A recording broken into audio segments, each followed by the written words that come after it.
BJJ turned you into an old man, and now you're useless.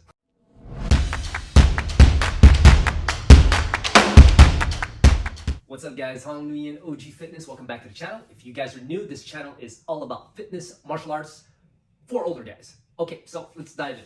In today's video, we're going to talk about how to avoid injuries in BJJ. I'm going to read you guys the question that prompted this video, and we'll get right down to it. Any tips to avoid injuries in BJJ other than tapping early? LOL. Well, tapping early is actually part of it, and it's actually a big part of it in the sense that there's a lot behind the psychology of tapping early.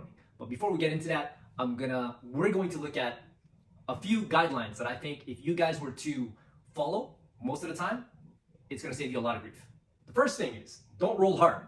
Rolling hard is something that a lot of beginners do because they just don't know what they're doing. So they're trying to win, they're trying to defend, they're trying to escape, and because of that, they use a lot of power. Because they use a lot of power, their opponent cranks it up as well, and next thing you know, you're rolling hard. Now, rolling hard generally is not a good idea, because what happens is that if you roll hard, let's say 4 to 6 times a week, your body's gonna break down quick, very quick. Now, with BJJ, it's the joints that take a beating, one hell of a beating, because there's so much cranking, twisting, pressure on the joints, because we're trying to basically sub the person. So there's a lot of stress on the joints, basically. And yeah, so if you roll a lot, then what happens is that you're just gonna use up your joints really quick. If you roll hard a lot. The other thing is, don't roll every day. Now, if you go to BJJ 6 times a week, if you roll every single class, because I know it's fun, and you're seeing improvement, and you know, it feels like you're really doing something, you're doing something legit, something tangible that's moving you forward. But the truth is, your body's gonna break down. If you roll every single time you train, if you go 6 days a week and you roll 6 days a week and you go hard every single time, you're not gonna last long. How long are you gonna last? Well, man, it depends. Some people, it might, depending on how young you are and how in shape you are, it could take anywhere between, who knows, maybe a year to, 3, 4, 5 years before your body is completely ruined. And then after that, well, you just quit because, BJJ ruins your life. Well, BJJ turned you into an old man, and now you're useless. The other thing is, you have to bulletproof your joints. Now, you do that by working on your mobility, on your strength, on your endurance, and on your stability of your muscles. The muscles surrounding the joints, which is pretty much your whole body when you really think about it. That's what your joints go. You have your ankles, you have your knees, you have your hips, you have your lower back, the whole spinal column, and then your neck, your shoulders, your fingers, your wrists, your elbows. So yeah, pretty much. All the muscles above and below these joints need to be super strong, super stable, have endurance, and they need to be mobile as well. I know, that's a lot of shit. You have to drill more than you roll. So if you were to train 6 times a week in BJJ, I would say half of those times, ideally, I would say only 2 hard rolls a week. And then the rest of the time, you're drilling and you're working on technique.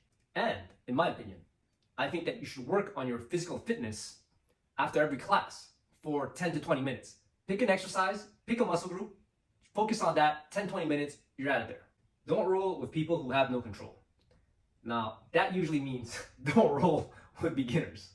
Some beginners are cool because maybe they just understand that this is not a competition. We're rolling so we can develop our skills. They know how to flow roll. But that's rare. Usually it's because these guys are either really smart or already have a background in something else, in wrestling or in judo. So they know how to go, they know how to take it easy, and they know that there's no point in trying to win, because nobody actually wins in a roll. It's not about winning. And this here is one of the most important pieces. And this, when our friend said, oh, besides tap early, well, tapping early is very, very important.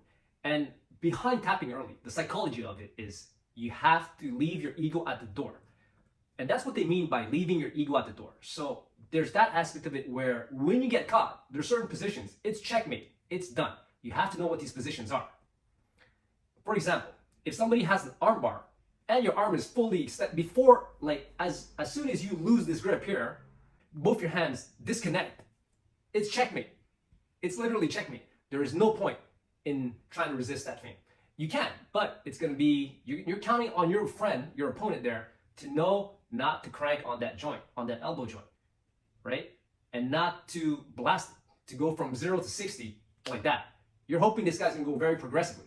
Some do, some don't, but you don't know that until you know that. And sometimes, once you know, it might be too late. In the case of an opponent, a partner that, well, can't control himself, doesn't have enough experience. The other thing is, when they say leave your ego at the door, is the ability, the discipline, the intelligence, the wisdom to say no to a role when it's your day off. When it's your day off and you come to class and you drill and you work on technique and you can work on your fitness, you do not roll. You have to not roll. Resist the urge to be like, oh man, I don't want to be a pussy. This guy told me, asked me if I'm rolling, let's just do one. By doing that, by being undisciplined, you'll pay for it. Maybe not now, but trust me, give it, depending on how hard and how often you train and how fit you are and young you are and all that. It could be a year, it could be 4 or 5, but you'll be out. Your joints are gonna be completely ruined, you're gonna have back issues, and most people can't come back from that. I can't.